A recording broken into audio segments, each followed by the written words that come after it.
justly describes it. This became the permanent status of Palestinians under the Zionist colonialist occupation. The three most glaring examples of these are the law of return, the law of naturalization, which give precedence to Jewish immigrants over the indigenous Palestinians as citizens in almost every area of life, and the law of the Jewish National Fund, which defines the country as exclusive property of the Jewish people for perpetuity, which means that all of Palestine and all Palestinian land may be taken by the state and sold or leased to Jewish people only. By 1950, almost 8 million acres of Palestinian land became the property of the Jewish Agency, which made them available exclusively for the use and benefit of Jewish people. Israel, the occupying force, created an entire segregated education system, a system where Palestinians themselves have almost no say. The rights of Palestinians to protest are heavily restricted. The Nakba law prohibits the mentioning of the Nakba in Palestinian schools. In a case I happened to witness, to hear about during Nakba Day, just this past May, a teacher did mention the Nakba on Nakba Day. And the following morning, the principal of the school received a phone call from a special state security office that exists within the Department of Education in Israel. It's an office that deals exclusively with Palestinians, of course, who work within the Department of Education. And measures were taken to notify the teachers that this will not be tolerated. Marriage laws that threaten the citizenship of Palestinians within Israel, and the stripping of residence status of Palestinians from Jerusalem who choose to live elsewhere. This, of course, does not apply to me as an Israeli Jew. I was born and raised in Jerusalem. I live in the US. I have dual citizenship. And should I choose to return to live in Jerusalem, I may do so at any time. And as a returning Jew, I will be showered with gifts and added benefits. Now, these are just the highlights of the apartheid regime that governs the lives of Palestinians in Palestine. And most of them, not all, but most of them were already in place before the 1967 conquest of the West Bank. When in 1967 the conquest of Palestine was completed, billions of dollars were invested, cities and towns and highways and industry were established for Jews only in the newly conquered areas. The apartheid system in its entirety was put in place so the Jews can live according to the liberal democratic laws that apply to Jews in Israel, and the Palestinian population live under a brutal and undemocratic military law. So just to clarify what that means, as an example, when I'm arrested in the West Bank, I'm taken by the army and handed over to the regular police, and my case is processed according to civil Israeli law. I'm permitted immediately to contact my lawyer, and in most cases I go home when the process is complete within a few hours. A Palestinian accused of the same violation may be arrested indefinitely, will be beaten, and may not see an attorney until he or she, are you ready for this? Confesses. It is rare that a soldier or police officer would hurt an Israeli Jew, but if this does happen, it is addressed immediately. When Israeli security personnel torture, injure, or kill Palestinians, they know they are exempt from prosecution. When we speak of the need for BDS, we're speaking about a resistance to an apartheid regime, a racist colonialist regime that has been occupying Palestine for nearly 7 decades. My question is, what are we waiting for? It is methodically racist, it is brutal and unforgiving, and it will not stop unless we, people of conscience, the constituency of conscience, if you will, join together to replace it with a democracy that represents all the people and serves all the people who live in Palestine. Just as people of conscience helped to bring down apartheid in South Africa, and people of conscience brought down the apartheid system that used to exist in the southern states of the US, so must we all participate in this struggle, and BDS gives us the means to do this in a simple, principled, and proven method. When people ask about the possibility of a third intifada, my reply is that a global intifada to free Palestine is already there. It is called BDS. I want to end my comments with a final thought. We've been hearing criticism of the BDS movement from Israel and its allies around the world, and this, of course, is understandable. Israel invests millions or actually I should say hundreds of millions of dollars, to combat the BDS, and it's losing. They call it anti-Semitic, and that claim is becoming weaker and weaker by the day. My issue is that we've been hearing all sorts of criticism targeting the BDS movement from people who claim to support the Palestinian cause, the cause for justice in Palestine. And that, I believe, is unconscionable. Certainly debate on all issues must be welcome. But as Israel was dropping millions of tons of bombs, and I'm not exaggerating, millions of tons of bombs on Gaza this past summer, as Israel was murdering thousands of people in cold blood on prime time, people of conscience should all have been standing with Palestine and supporting all forms of Palestinian resistance to the Israeli violence. BDS should have been on the lips of all of us, yet we heard this unconscionable, mostly indecipherable barrage of criticism against what we know to be an effective and principled form of resistance, namely the BDS. And that, I believe, was unjustifiable. There is no way to be both pro-Israel and pro-peace.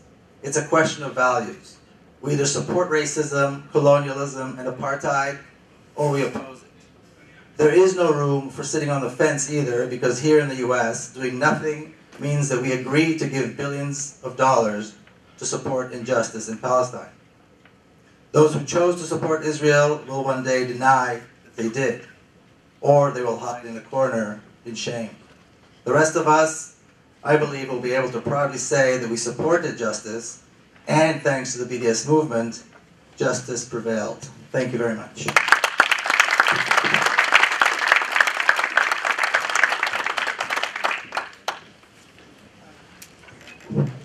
Thank you for that, Mr. Peled. So next up we have Dr. Rafeef Ziadeh, who will be talking a little bit more about BDS as well as the different kinds of campaigns and the different kinds of boycotts. Thank you very much. And thank you everybody for being here on a late evening. I must admit it's much later for me than it is for you. I just got off the plane from London, so the jet lag is quite intense, and I don't normally walk around with a big jug of coffee. Today is known in this country as Thanksgiving Day, so I think it's appropriate that I begin by sending a note of solidarity to the indigenous peoples of the Americas for the genocide that they faced on this land. Because I think first and foremost, as Palestinians, our compass in this world is always with the causes of justice, not just in Palestine, but everywhere else. Where you stand for Palestine, you stand for justice everywhere. My second note of solidarity is to everyone in Ferguson for all the struggles they are facing, and I think, again, as Palestinians, it's our duty to do that. I haven't been to the US for a very, very long time, and it saddens me that I am here at a time where a dear comrade like Ziadeh is behind bars, so my utter solidarity to her and her defense committee. I speak to you today after what was a very, very difficult summer for most of us Palestinians and people in solidarity with Palestinians.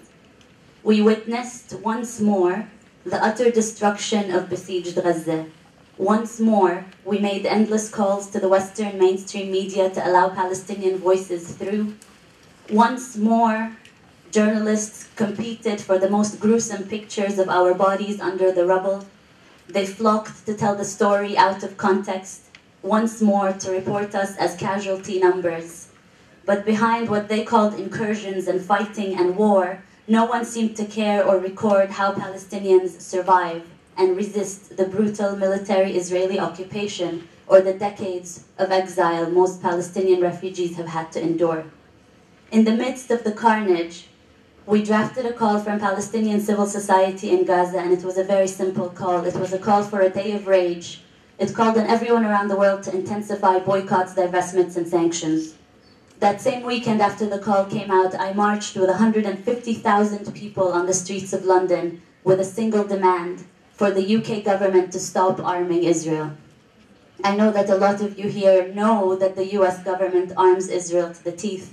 What most people in the UK didn't know was that the British government also arms Israel extensively to the tune of billions of pounds. That same weekend, 9 activists occupied the rooftop of an Israeli arms factory outside a city called Birmingham near London, about 2 hours out of London. It was that occupation of that rooftop which shut down an Israeli drones engine factory. And it was the hundreds of thousands of people all across the streets, all around the world, that gave me hope that for once we were not taking the massacre silent. Along with the very dignified resistance in Gaza, we saw that around the world people were able to take action, not to just say, no, we are angry, but to actually hold governments to account for the fact that they support Israel. And this is what boycotts, divestments, and sanctions is all about. It's to hold governments, corporations, and ourselves accountable to our own complicity in the occupation. The global movement for boycotts, divestments, and sanctions against Israel until it complies with international law and Palestinian rights was initiated by Palestinian civil society in 2005 and is coordinated by the Palestinian BDS National Committee, which I'll refer to as the BNC. This committee was established in 2007. BDS is a strategy that allows people of conscience all around the world to play an effective role in the Palestinian struggle for freedom, for justice, and equality. For decades now, Israel has denied us Palestinians our fundamental rights to freedom, equality, and self-determination through multiple acts of ethnic cleansing, colonialism, racial discrimination, and military occupation. Despite abundant UN condemnations and other international bodies and human rights organizations condemning Israel, it is still not held accountable, and it is still treated as a state above the law. The simple reality, the very simple reality, is that Israel's crimes against the Palestinian people are only made possible through the continued financial, military, diplomatic support that it receives from Western states, with the US, of course, being at the head of that. That is why your work and your activism here is so essential and so important. Now, in view of this continued failure of world governments and institutions to hold Israel to account in any way, Palestinian civil society issued a call for a global citizens' response. And in July 9th, 2005, exactly 1 year after the decision by the International Court of Justice on the illegality of Israel's apartheid wall, the call came out for BDS. So there's a relationship here between the ICJ decision, the International Court of Justice, and BDS. BDS didn't emerge out of nothing. It emerged of the fact that after an entire year of the ICJ saying that this wall is illegal and saying that world governments have to act to hold Israel to account, nothing had actually happened. Remember, at the time of the ICJ decision, Palestinians celebrated and they said, wow, international law is on our side and this is such a clear, great decision. But 1 year later, all we saw was the continued construction of the wall, and that's when BDS was called for by Palestinian civil society. And the call was endorsed by 170 Palestinian political parties, organizations, trade unions, and social movements. Now, I know a lot of you do BDS activism and know about BDS, and I'm really looking forward to working through with you over the next weekend. How do we do proper targeting? How do we launch our campaigns? But I think it's essential at the beginning that we actually agree on what BDS is and understand its basics, because quite often I see people doing BDS without actually realizing where BDS comes from and what it's about. And I think it's wrong to do BDS without knowing the exact demands of the call, because the essence of BDS are those 3 demands, which are all simple, all based in international law, but also, more importantly than being based in international law, they would mean justice for the Palestinian people. And those are ending the illegal occupation and dismantling the apartheid wall, the guarantee of equal rights for Palestinian citizens of Israel who are treated as third-class citizens, and lastly, and I would argue most importantly, respecting the right of return for Palestinian refugees to return to our homes and lands, and here, not a return to the areas occupied in '67, but a return to our homes and lands from which we were ethnically cleansed in 1948. And I want to stress this because no matter who says anything about the right of return, whether it's the president of the Palestinian Authority himself saying he doesn't want to go back to Safad, I would consider that his problem, not the problem of the Palestinian people, because the right of return applies to all Palestinians. The majority of the Palestinian people continue to be refugees to this day. So when we speak about justice for Palestine, we are not speaking about declaring a statelet on slivers of land of Palestine. We are speaking about justice and self-determination for the entirety of the Palestinian people. And this is why I personally joined the BDS call, and this is why I do BDS activism. Not because I have something personal against these corporations, but because I really value the fact that the BDS call takes us back to the historic roots of our struggle that's for freedom and for justice, not just about having a state and having some people recognizing our state, but our struggle to return to our homes from which we were ethnically cleansed. And to me, anyone who wants to do BDS activism must recognize that those are the three rights and the three demands that come with the call. You can't cut one of them out. You can't decide to choose which ones you like better than others. We might like to emphasize some during significant campaigns, but you can't pick and choose on people's rights, and you can't pick and choose on justice. Justice is justice, and one would think that's simple enough. The BDS call asks for the solidarity of people around the world to bring very real and direct pressure on Israel until it complies with all international law and the three demands. Now, very importantly, quite often people speak about the call being rooted in a comparison with apartheid South Africa, and that is true. It is very much rooted in that comparison and in the international struggle against apartheid South Africa and the model that was built for boycotting apartheid South Africa. But it is also rooted in our own Palestinian history that we should be very proud of. It is rooted in our local traditions of self-reliance, of popular mutual support, and anti-normalization. The word tatbi' is not a new word in our lexicon as Palestinians. We might have lost it during the Oslo years, where everything became about tatbi', but the concept of not having normal relations with the state of Israel that's occupying us is very much rooted in Palestinian history since the 1936 revolution to this day. So although the letters BDS are new, the concept of anti-normalization is not new, and we need to look back at it in our own history. Now, importantly, with the three demands, the Palestinian Boycott National Committee has also put forward an analysis of Israel, and not just as a state that has an occupation, a military occupation, but also practices colonialism and apartheid against the Palestinian people. We call these the three tiers of oppression. This is the analysis upon which the BNC relies. And this is an important analysis because it describes very well the historical relationship, past and present, that the Palestinian people have had with the State of Israel as a settler colonial state that was imposed on our lands through an act of ethnic cleansing. So we cannot deny the colonialism part. And although many people like to focus on the occupation, I think it's very important that we also focus on the other parts of colonialism and apartheid as well. Now, BDS campaigns, including boycotts and divestment from companies like Elbit, an Israeli arms company, Veolia, SodaStream, Ahava, and numerous other companies, are hugely powerful and continue to gain momentum on a daily basis. A lot of these companies are actually based in settlements, and quite recently, SodaStream, which has been a target of the BDS movement for quite some time, said that they were going to remove one of their factories from an Israeli settlement. This was a major win for us in the BDS campaign.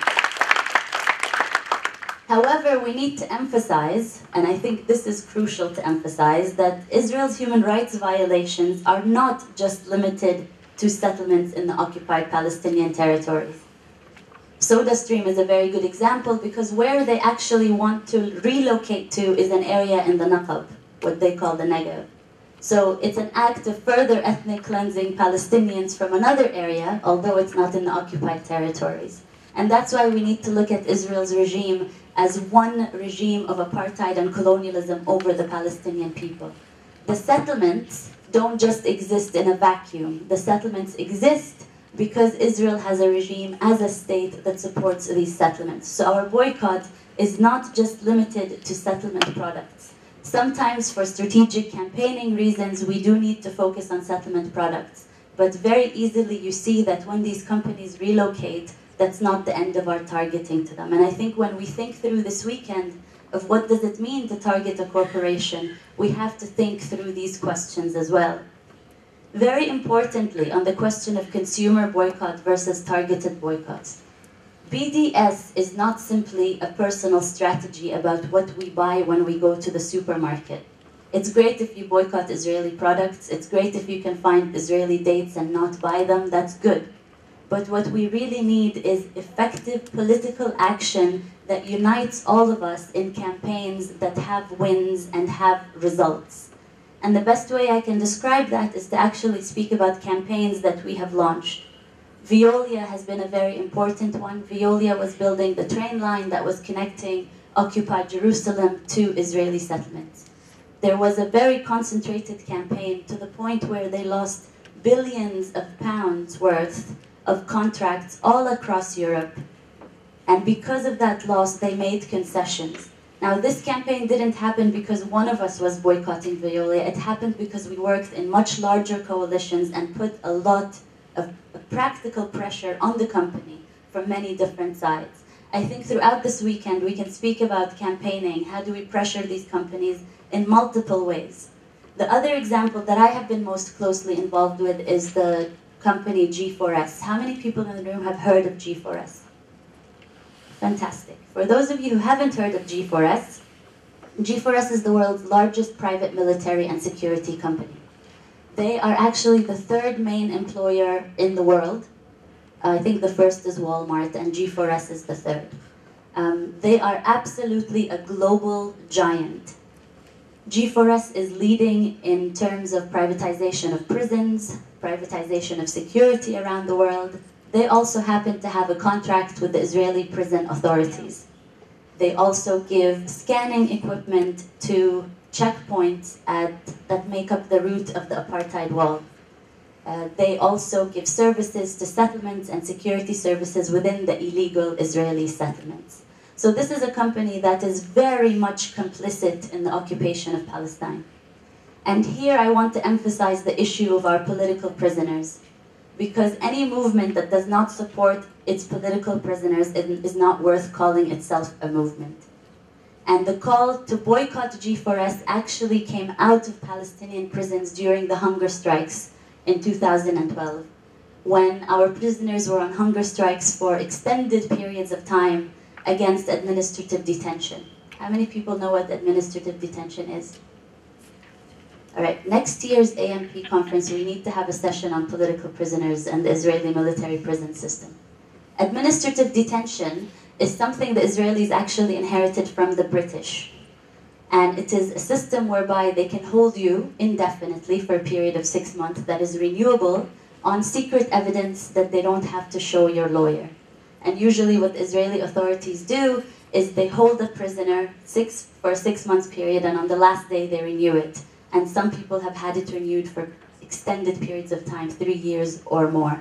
It is a way that Israel tries to crush Palestinian resistance, and most of the hunger strikes were specifically against the use of administrative detention against Palestinians. And it was during those hunger strikes that people said, what can you on the outside do to support us? And G4S kept coming up over and over. So the call came from within Palestinian prisons for a boycott of G4S. We started working tirelessly all around the world to hold G4S to account. It took a lot of planning to build a coalition. We made sure to build a coalition that wasn't just made up of Palestinian groups, but migrant rights groups, prison abolition groups, and many others. But our main target as the Palestinians was to try and get G4S out of Palestine in terms of supporting the occupation.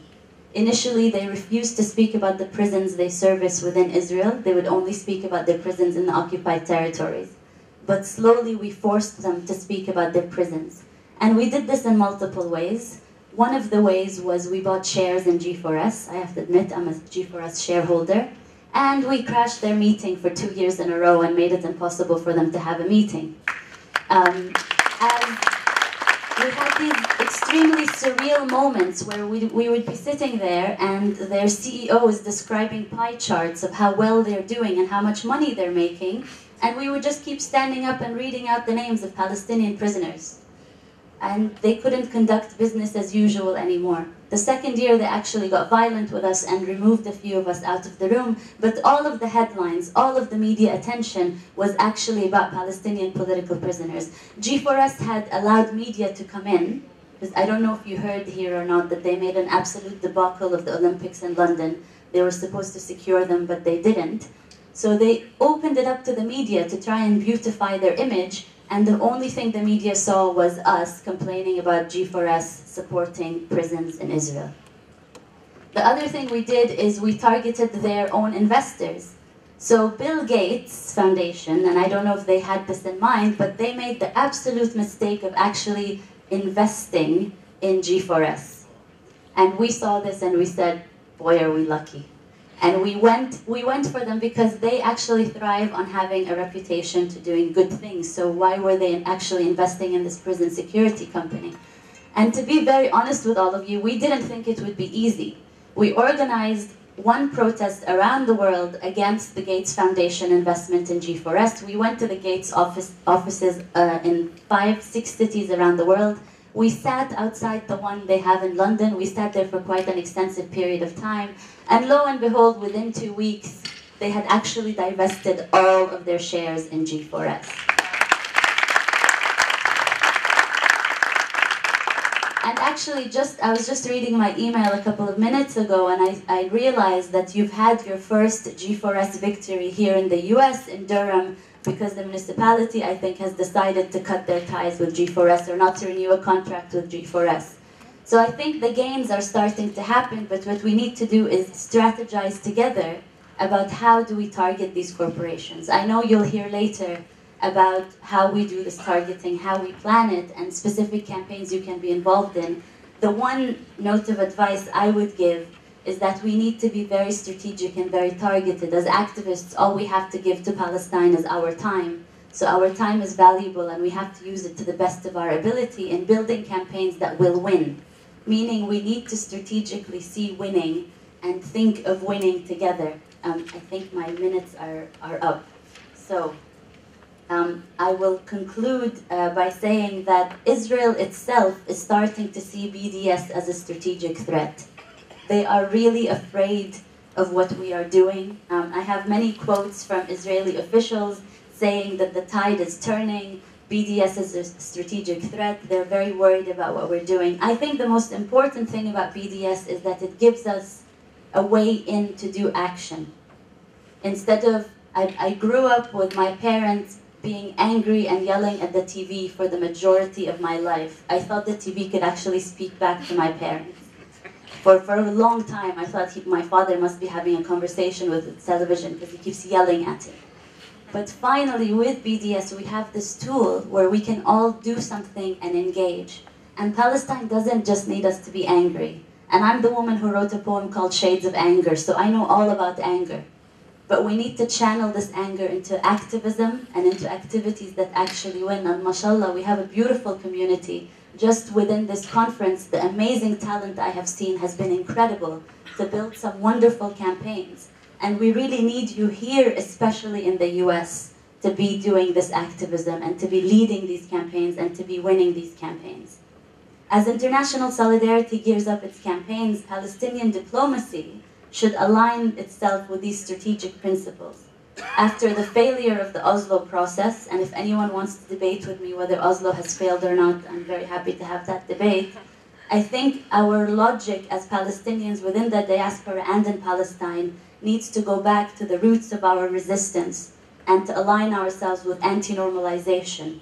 Those should be the touchstones of our international work and all our dealings with the Israeli state. We cannot have normal relations with our oppressors. It is that simple.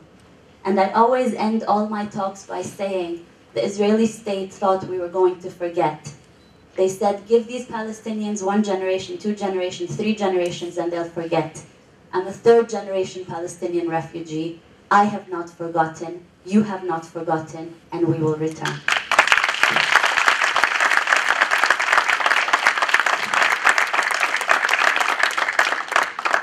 Thank you very much for that, Dr. Rafeef Ziadeh. Just a quick reminder, I'd like to remind you that photography and any video recording is entirely prohibited throughout the entire conference. So if you've already taken pictures, as I've seen some of you do, please be nice enough to delete them. We'd really appreciate that. Next up, we have Kristin Szremski talking a little bit more about some of our own campaigns here through AMP.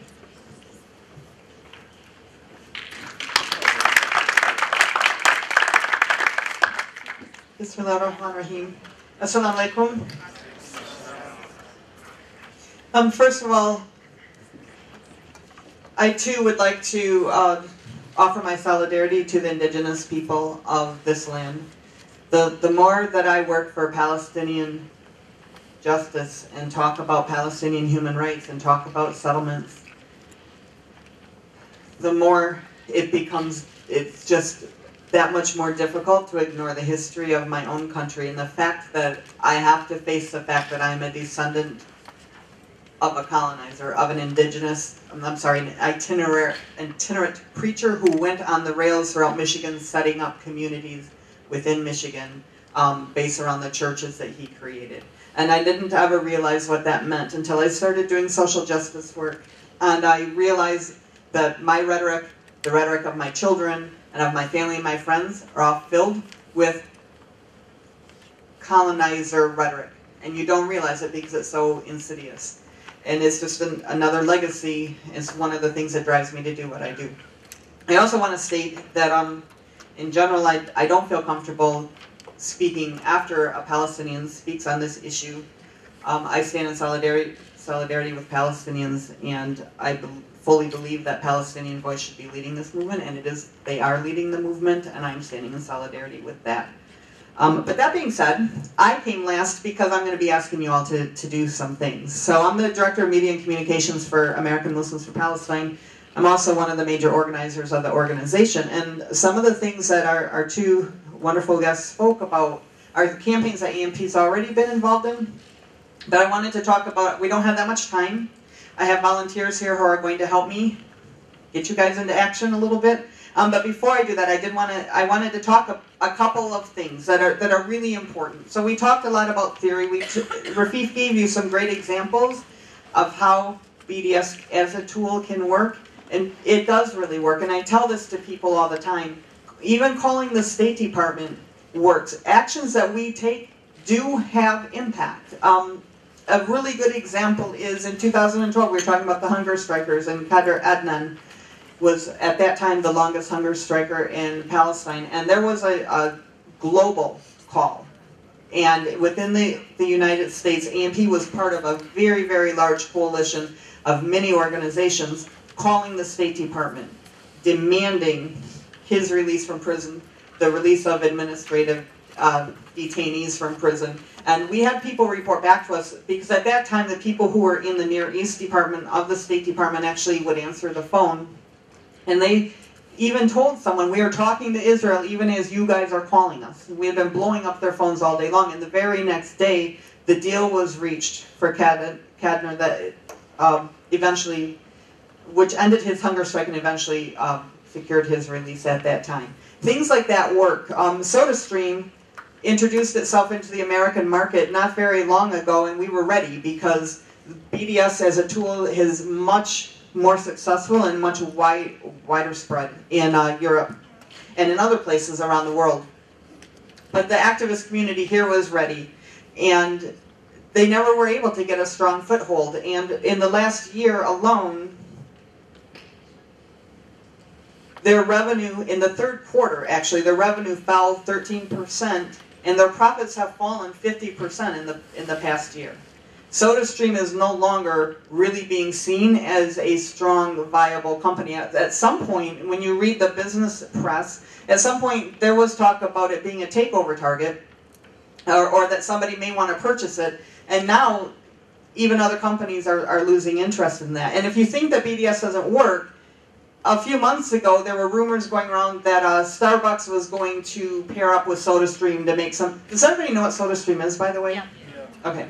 That they were going to pair up with SodaStream. And the activist community started talking that if that's the case, we are going to launch a major initiative. And people were contacting Starbucks. And it caused Starbucks actually to issue a statement saying, no, there is no truth to that rumor. We are not going to partner with SodaStream. The activist community also got the CEO. He ended up responding also saying, I have not given money to the IOF, I have not done this, I have not done that. And I don't know about the veracity of his comments, frankly. Rafeef probably could answer them. I haven't checked into them. But the point is that Starbucks was so afraid of a targeted boycott against them that they issued those statements. They are afraid. Israel is afraid. They call BDS an existential threat to them. Their finance minister says Israelis are feeling it in the pocketbook. And BDS as a tool is so important because there is no diplomatic, financial, or political pressure on Israel to abide by international law. So, that being said, AMP's been a part of many of these campaigns. We worked closely with the Israel-Palestine Mission Network of the Presbyterian Church, USA, one of the largest Protestant denominations, which voted to divest funds from Motorola, I'm extremely tired, Motorola, Caterpillar, and Hewlett-Packard last June. They were one of the first mainline Protestant churches to have such a large effort. Since then, other churches have followed suit. These things, it's a domino effect. Once something like this happens, it's going to be easier the next time and the next time. Now, the issue is that the Presbyterian Church, of course, is under attack, and there are elements within the church now that are trying to overcome that. And so there's been a call put out. We have to join forces, we have to rally and do that kind of thing. AMP did have a petition against G4S in Saudi Arabia because unfortunately G4S provides the security for Hajj season, which is really horrible. So I just made Hajj actually, and you know, it's really interesting because you can't tell who they are. You know, you can't see who they are, and there are lots and lots and lots of people there, but the fact that you're going on the holiest journey, a pillar of our faith, and the security is being provided by a company that's complicit in the oppression of people in blatant and outrageous human rights violations, it's just an irony that it's too difficult to stomach.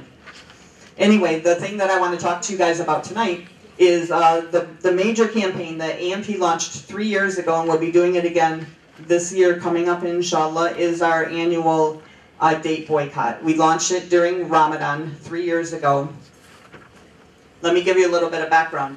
The big, fat, juicy dates that everybody likes are called medjool dates. That's a type of date. The majority of the world's medjool dates come from the Jordan Valley area in Palestine, which is now mostly under Israeli control and settlement. So it was Palestinian land. It's now land that has been stolen from Palestinians, and settlement farms are producing these dates and sending them out across the world.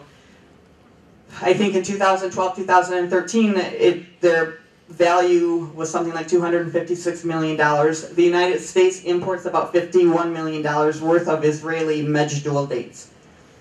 We don't think this is right. Ramadan is an extremely holy month. Why should we be breaking our fast and the sunnah of our Prophet, peace be upon him, on dates that are coming from settlements that have not only, you know, oppressing Palestinians, stealing their land, and so forth and so on. The working conditions, just if you want to look at it from the labor perspective, the working conditions for the Palestinians in these farms is unbelievable. And so people ask, well, why are Palestinians working in those farms? And it's because of Oslo, because of the apartheid wall, because of all the apartheid systems in place, the economy in the West Bank is very weak. There are no jobs to be had. Many Palestinians have to work in those settlement farms in order to survive. But what happens?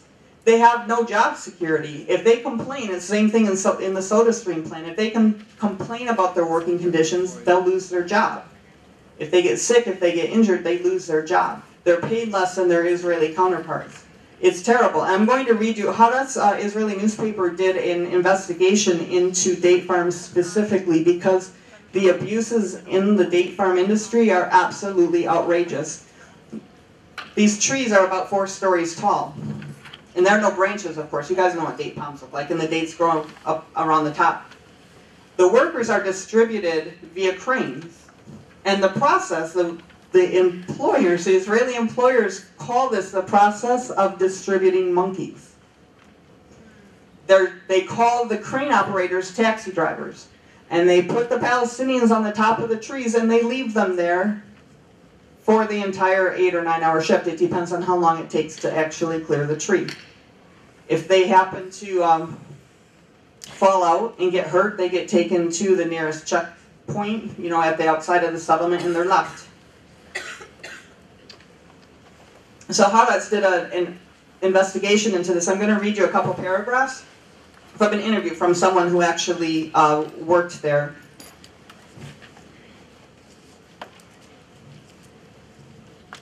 On average, I am in the tree for 5 hours without a crane, says S, the oldest of the group. There are trees that have few fruits, and the work on them takes 4 hours, even less. But there are trees where there is a lot of fruit to pick, and that can take 8 hours. And the interviewer asks, date palms have no branches, so where exactly do you sit? The contractor, the man said, the contractor, he is Palestinian like us, divides the workers up by trees. The tractor lifts us up, and you sit on the green palms high up close to the trunk. I'm most afraid when there's a strong wind, the tree shakes and you are scared to death of falling. How do you manage to hold on for so many hours on this tree? He says, you learn to hold out because you have to. Otherwise, they will say you don't want to work, go home. You are crouching down the whole day and you move with your hands. You finish one cluster, move to the second, then the third one.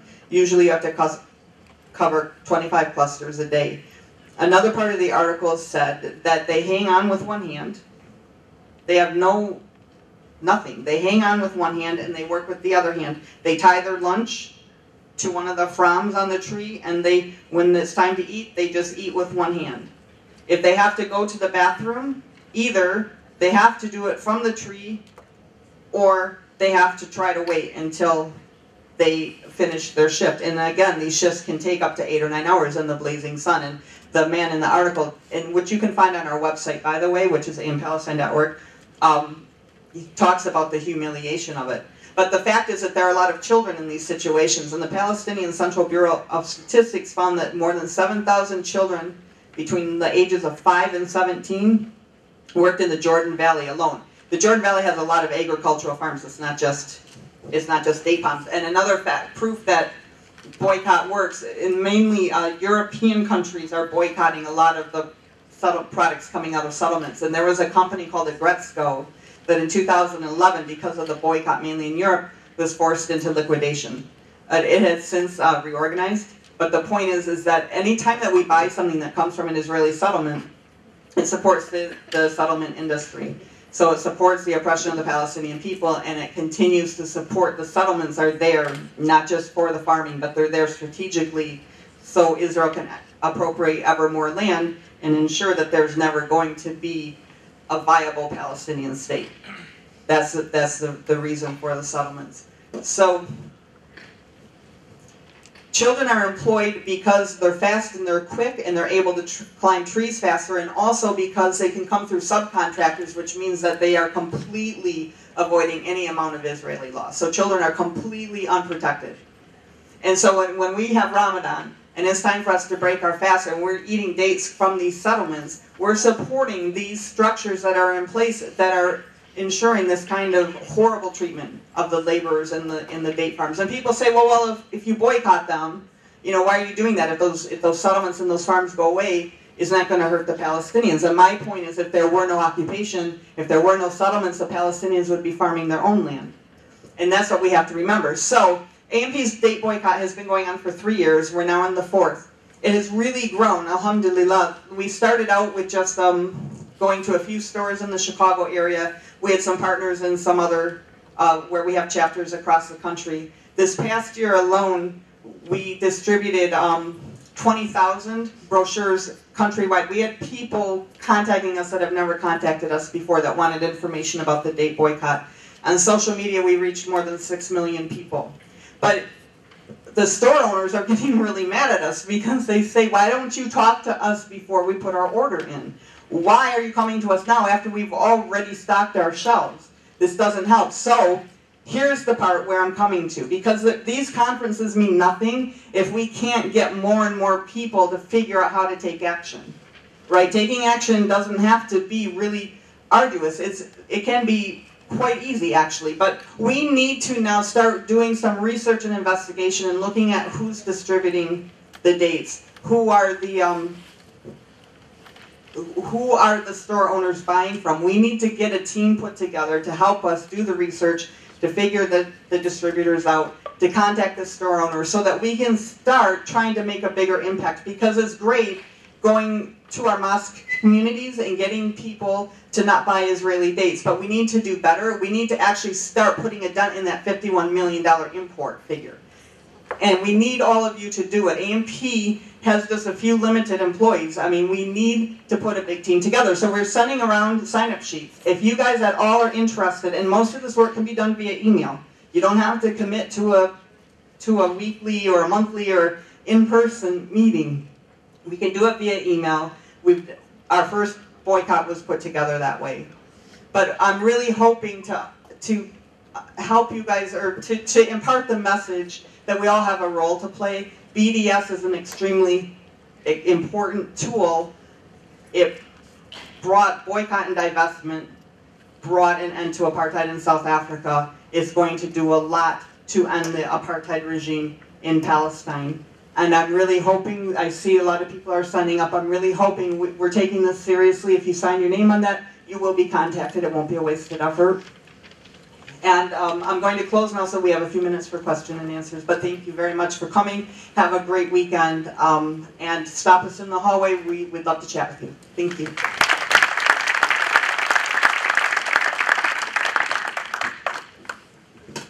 Thank you very much for that, Kristin. The sheets are still floating around. If a sheet for the campaign hasn't reached you, please raise your hand and one of the volunteers who are assigned will be handing them back to you. Now, with that being said, we've officially finished this segment. We have a few more minutes left for questions. Is there anybody who would like to ask a question? Okay. Yes, go for it. You were okay. So this question's for Miko, Peled. I've overheard you and Dr. Rafeef talking about how you go back. What's the process of you going back? Like, do they harass you in any way at all, or like when you travel back to Jerusalem? How, like, what's the process? Yeah. The Israeli apartheid system is very interesting. In other words, I'm an Israeli Jew, so I'm privileged. I come and go as I please. I can, there are no restrictions. There's no problem at all when I come in. No, there's actually no process. I go in and that's it. The only time I ever had any problem was leaving, when I leave with a Palestinian friend, and I refuse to be separated. So the first thing they'll ask me is, what's the nature of your relationship? And of course, if it's a woman, God forbid, then they want to know, if anything's going on. If it's a guy, it's less of an issue. And then they need to know whose bags are who and stuff like that. Then you go through a process. But if I'm by myself as a Palestinian, as an Israeli, there's no problem. I have problems. Like what? Take a long time. Can I jump in? I just want to answer your question too, that I also have problems. Because my name is Kristin Szremski, but I wear a headscarf. So in this great democracy over there, they don't get that. Why would somebody with my name be Muslim with a headscarf? And then on my first trip there, I traveled with a group of Christians, and that totally blew them away. It's like, why do you have a last name of Szremski, have a headscarf on, and you're traveling with Christians? And I said, I don't understand your question. What is the issue with that? And that's actually what got me flagged and ended up getting me detained. Because then they looked me up and found my articles and that kind of thing. So even somebody like that, causes problems because it doesn't fit their paradigm. Thank you. We have time for 2 more questions, so I saw that hand first.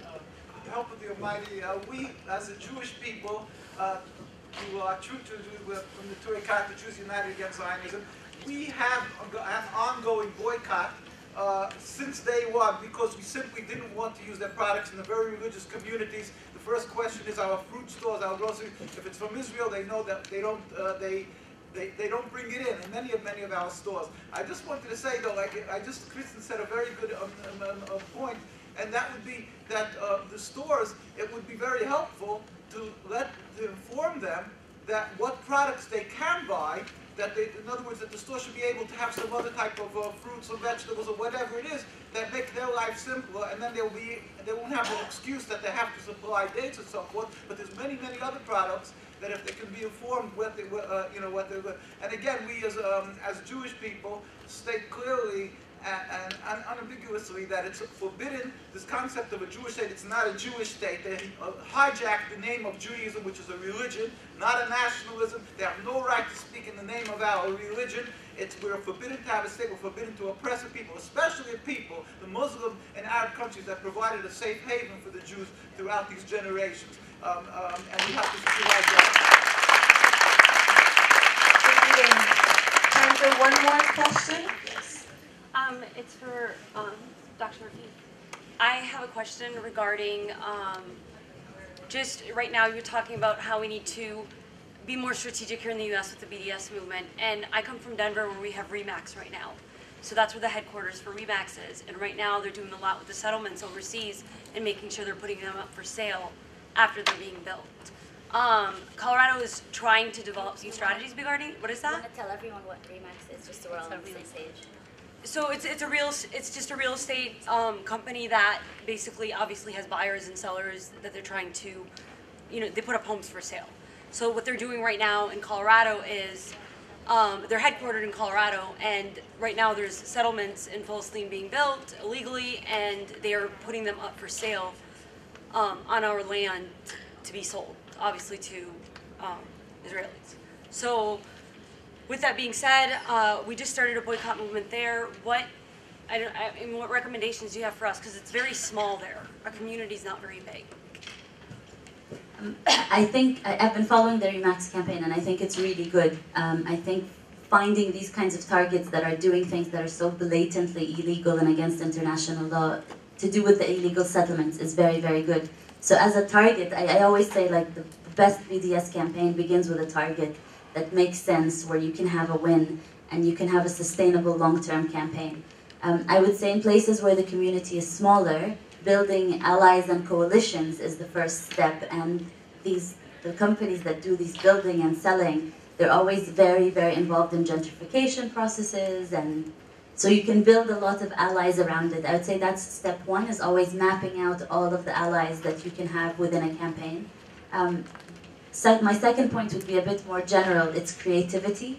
I think one of the things that sustains the Palestinian people is that we've always been creative. Like the fact that the symbols of the Palestinian struggle have always been around literature and art and music means something. It's a way for people to survive. So I think campaigns that are in solidarity with the Palestinian people also need to be creative.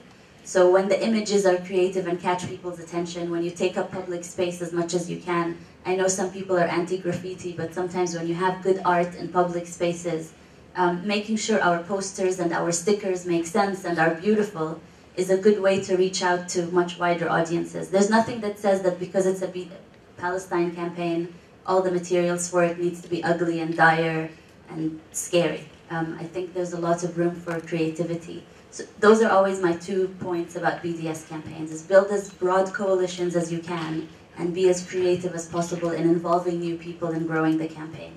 And all of that takes planning and strategic thinking. I was happy to see certain sessions on the program that actually have planning and strategic thinking as the first phase of a campaign, and that's always the most important phase, I think. And to plan for phase 2 as well. A lot of times we launch very strong campaigns, but we don't know how to sustain them. And I think thinking through sustainability is very important. Thank you.